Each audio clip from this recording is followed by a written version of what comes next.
Hi guys, Harry here. Welcome to Scrap Science.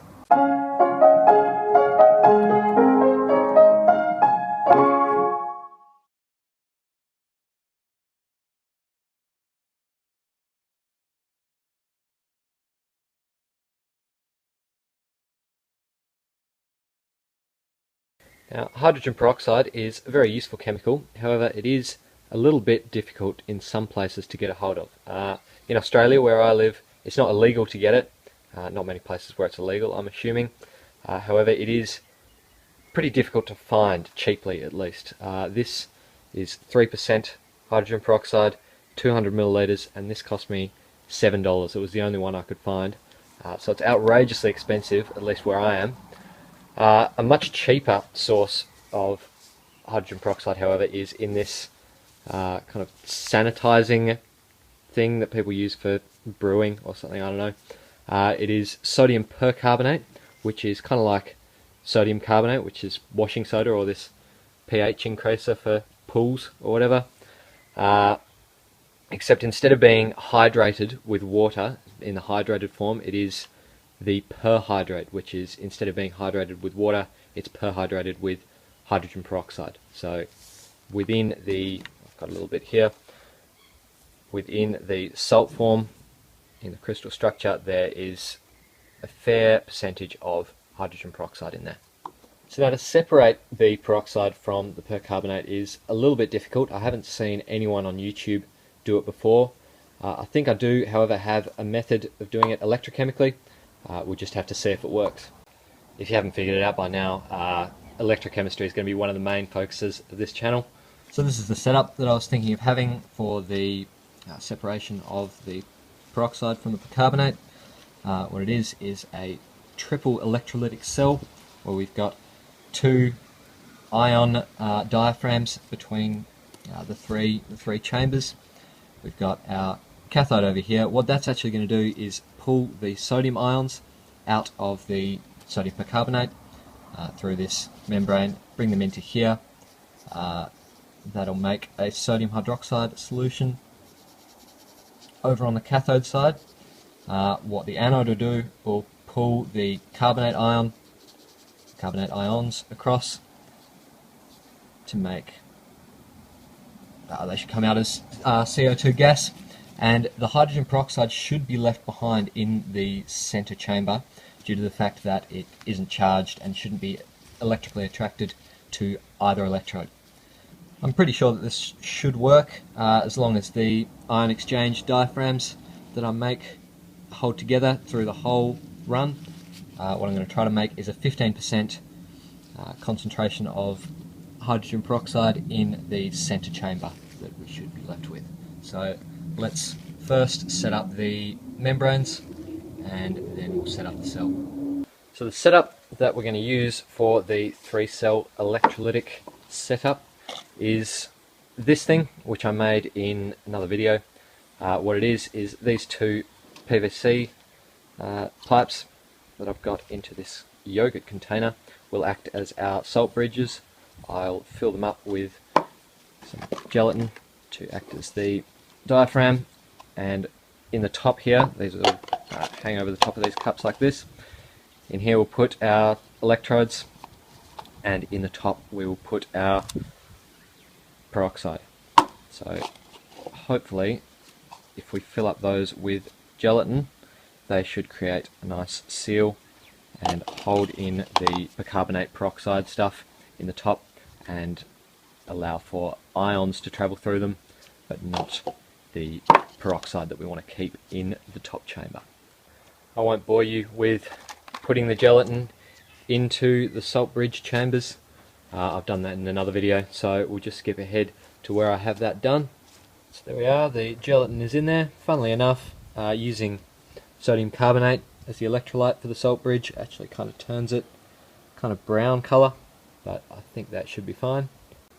So another hour later, and the salt bridges have set, so that's ready to go.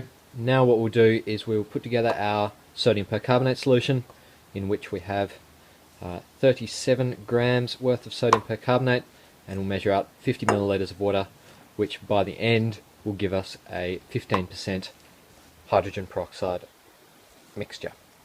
So 50 milliliters of water goes into the top here.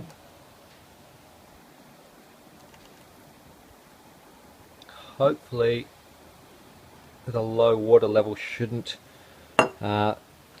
impede the current flow too much, and I'll add in the sodium percarbonate over this side.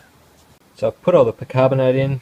I've filled up each of these side chambers with some water, and we've got our power supply all set up, and I've got a multimeter in series in order to measure the current that we're going to get off. So we'll turn on the power supply.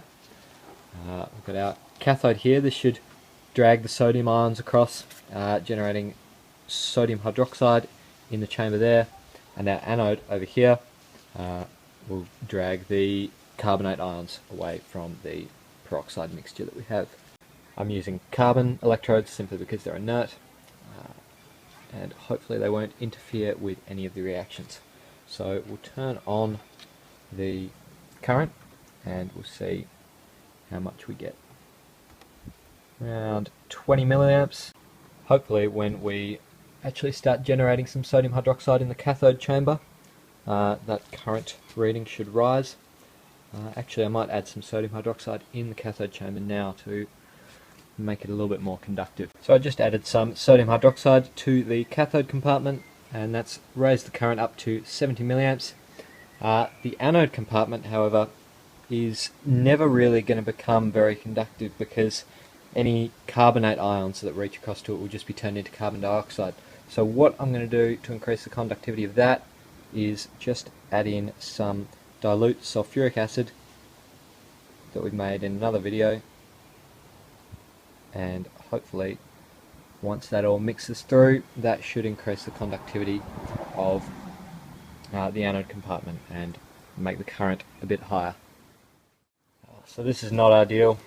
Just after running this for 10 minutes or so, I can tell that the water level in here is lowering, and so we have a leak through our salt bridges, which is not good.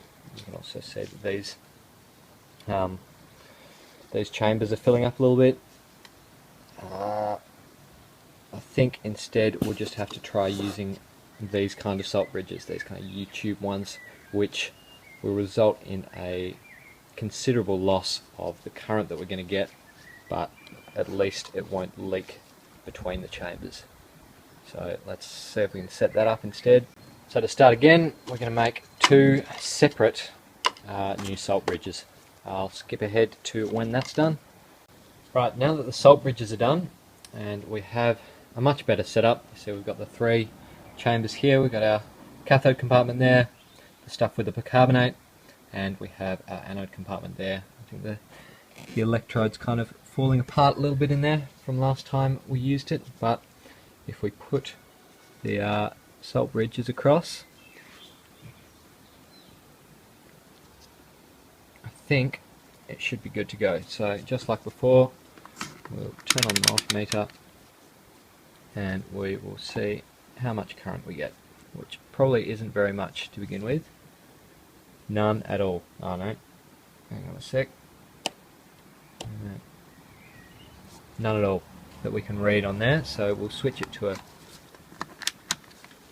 let's try that, 0.36 milliamps. Hardly anything at all.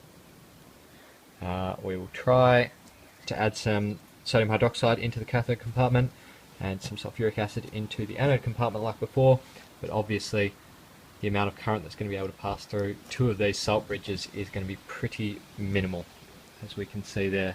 And now that we've added electrolyte into the cathode and anode compartment, you can see the current has gone up considerably, 16 milliamps. Hopefully that'll reach 100 milliamps is what I wanted. I've calculated that at 100 milliamps this should take around about 15 hours to complete, but we'll see how it goes. So we'll watch the current, hopefully it'll rise. Looks like it's just fallen a bit then, and I'll get back to you in an hour or so. It has been an hour and it looks like at 24 volts, I've switched it to 24 volts now, the maximum current we're going to get is about 32 milliamps, which isn't great. It means it's going to take, I don't know, a couple of days for the whole electrolysis to complete. Maybe I'll grab a second power supply, put another 12 volts into it, and maybe the current will be a little bit higher, but I don't know, we'll leave this going for, maybe I'll leave it overnight and we'll see how it turns out. I've left it running overnight at 36 volts. I added another power supply, and you can see that the anode chamber, where we've got the acidic electrolyte, has been degrading the salt bridge quite considerably. I don't know, you can see there that all the carbonate ions that are pulled through, they've reacted with the acidic conditions and formed just carbon dioxide bubbles in there, and that's limited the current a lot because air's not conductive, and we only have about 6 milliamps flowing. This is going to take ages if I leave it going like this, so I'm going to try something different, I think. If you've watched my video on making sulfuric acid from Epsom salt, you know that I used a porous clay pot as a membrane in that video. I tried to avoid that this time, seeing as these gelatin salt bridges are much better at separating the two solutions that they connect. But seeing as this membrane has done such a poor job, I think I'm going to have to stick with this one. It should actually work pretty well, I'm thinking, because the only really good separation that we need is with this salt bridge anyway. The sodium ions that are pulled through need to be separated into this sodium hydroxide solution, whereas the carbonate ions that are pulled through this membrane, they're just immediately destroyed. They're turned into carbon dioxide. So what I'm thinking is, even if a bit of the solution's mixed through this membrane, it shouldn't be too bad. It shouldn't hurt the reaction too much, because the carbonate ions are going to be destroyed anyway, and they can't really leach back into the solution. So I'll put this in, see if I can fit that in there, and we'll stick the anode in here, and we'll see how well that works. So I've transferred it all to a bigger container, and I've put the porous pot membrane in. So hopefully now, when we plug it in, we should get a slightly higher current reading. And already straight away we've got 40 milliamps around about. Let's get a more accurate reading of that. Yep, over 40 milliamps and rising. So that's great. That means this is working really well. And obviously now that we have a porous pot rather than one of these membranes, it's not going to, any bubbles won't actually destroy the diaphragm anymore, so this is a much more permanent solution, although I'm just hoping that the solutions won't mix too badly. Anyway, that current is rising quite quickly. I'll leave it for a few minutes and see how high it gets. So this is actually going really well. Probably should have done this from the start. The current on the 36 volts that I had with this 12 volt, minus 12 volt down here, and the 12 volt on this power supply, all connected in series, we had over 90 milliamps, and 100 milliamps is the maximum that this minus 12 volt pin can handle on this power supply, so I had to switch it off that, and now we've just got 24 volts going through the system, 12 volts from that power supply, 12 volts from this one, and we've got 62.3 milliamps going right now, and it is steadily rising. So I think I'll just leave that. I'll leave the lid just ever so slightly open so all the hydrogen can escape, and we'll switch this over to that, turn it off, and I'll leave it for a while. Before that, however, one thing I forgot to mention is why we need this separation in the first place. It's obvious that we need this separator because the sodium ions need to be pulled away and then held in this container over here. But with the carbonate ions, theoretically you could just put the electrode into the hydrogen peroxide or the sodium percarbonate, and it should get rid of that carbonate ion. However, hydrogen peroxide, when it's actually in contact with an electrode, is very, very easy to turn into just oxygen gas and hydrogen ions. And so if we put the anode into the solution just here, then it would just electrolyze the hydrogen peroxide rather than getting rid of the carbonate ions like we want. I've let it go for a few hours and the current has stabilized at around 71, 72 milliamps, which is pretty good. It should be done in, I don't know, a day or so. So we'll just watch and see if all of the sodium percarbonate powder should dissolve and all the sodium carbonate should be separated by tomorrow. So we'll see how it goes. 3 days later from the start point, I've had it going for a fair while. It's working somewhat. That salt, the percarbonate, has been disappearing from this middle chamber. I've disassembled the thing because I need to replace the salt bridges. Every now and again they just kind of fall apart and fall into the cathode compartment here. I was running the cell on 24 volts before I had 2 power supplies. However, that was heating up the salt bridge so much that it kind of melted a little bit. I mean, it had 24 volts, 100 milliamps flowing through it, so what, that's 2.4 watts through just a tiny little salt bridge. That was a little bit too much for it. So I made a second salt bridge. I had 2 in parallel and switched it back to 12 volts, which there was 60 milliamps flowing through that. So per salt bridge, that's like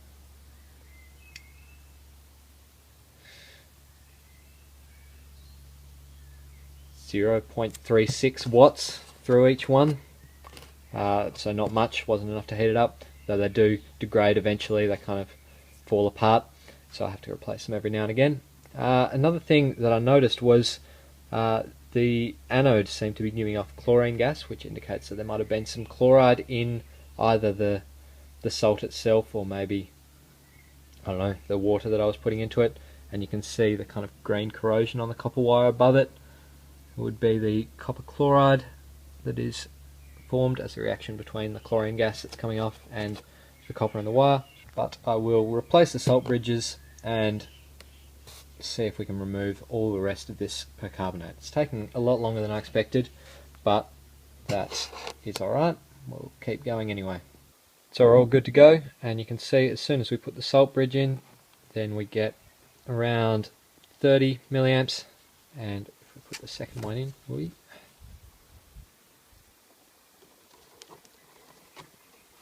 then that nearly doubles the current. That'll rise a little bit as more current starts to flow through. I'll just leave this to do its thing for the next couple of days. Hopefully it'll be done by then, and all the percarbonate salt will have disappeared from the center chamber. So the current's risen up to 50 milliamps. I'll turn that off. And we'll leave that be for another couple of days. See how it goes. Alright, another day and another 2 salt bridges later, and it's not looking good. I think we're going to have to give up on this. These salt bridges are obviously not the best thing to use for this kind of process. They've just kind of leaked all into this solution that was meant to be our hydrogen peroxide, and so many of them have fallen apart into just the chambers themselves. Also the graphite anode, you can't really see that. Yeah, it's really corroded quite badly, but I think now we'll just take off that solution, and just to check that it was working, I mean we didn't actually get to finish off, but to check that it was working, we'll do a test and see if the hydrogen peroxide is in there. Now that we've finished the reaction, what we're left with is these electrodes. You can see the anode didn't fare too well. I mean, it was better than I expected, but you can see we lost a fair bit of those carbon rods. I still had a bit more surface area to go, so it lasted the full reaction. The cathode is fine, as expected. So our analyte is pretty disgusting, filled up with just carbon powder from the anode. The solid that we were left with in the container, you can see a little bit there, and I've got a little bit in the stuff that's filtering off now. There's not very much. It's a lot less than what we started off with, which could mean one of two things. The solid is the remnants of what's left because the reaction didn't finish. It was almost done, but we stopped it early. Or it could have been that the reaction had already finished and this solid stuff was just some kind of reactant between the hydrogen peroxide and the salt bridges that we had. All the salt bridge stuff that's fallen into the sodium hydroxide, that's still in there. I'll deal with that later. But for now I'll finish off filtering the rest of the supposed hydrogen peroxide. It's a bit dirty, but at least it's not got any solids in it, and we'll do a test to see if there is actually hydrogen peroxide in there. And that's got it. There is our nearly 70 millilitres worth of our hopefully hydrogen peroxide with some severe contamination in it. The solid that filtered out, you can see there, it kind of looks just like a kind of gooey mess, rather than the crystalline solid that was the sodium percarbonate. That's more like what we have over here. So maybe the reaction did work, and it's just heavily contaminated with something from the salt bridges, which is kind of disappointing because the whole point of this was to get pure hydrogen peroxide without any other stuff in it like the percarbonate had. It had the sodium carbonate salt mixed in with it. But in order to check that the reaction is feasible to do with a better salt bridge, if we test it now, what you can see I've got here is a few millilitres of concentrated hydrochloric acid, which contains some iron contamination. So if we add just a tiny little bit of our supposed hydrogen peroxide, we will see that it should turn a kind of red colour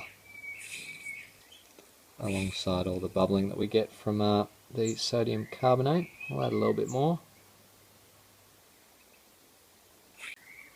Alright, so it didn't work. The footage, I don't know, it probably cut out there for a bit, but I added some proper hydrogen peroxide, the 3% stuff that I have, and this is the colour that it's meant to turn. It did not turn that colour when I added this stuff. So we did not, in fact, have hydrogen peroxide in the final solution, which is a bit disappointing because I did think it was going to work, but it didn't. So, oh well. I think it all comes down to the mistake of using a terrible salt bridge, and even a porous pot didn't work very well. In the future, I think I'm going to buy some Naphion membranes, the proper electrolytic membranes for cation exchange, and then maybe I'll buy another one for the anion exchange membranes. And I think it should work if we use proper salt bridges rather than those little gelatin things. Hopefully then the hydrogen peroxide should stay in the center chamber and the ions will be pulled out to either electrode. If it doesn't work with the Naphion membrane, then it's not going to work. I'm wrong about this reaction, but I still have hope that this reaction could work with a proper membrane. So until then, catch you next time. Just as a final note, we did grow some pretty fancy looking spiky crystals down the bottom of that stuff that we filtered off that wasn't the hydrogen peroxide in the end. Don't know what the crystals are, probably the sodium carbonate from the percarbonate source, but I don't know, they look kind of cool.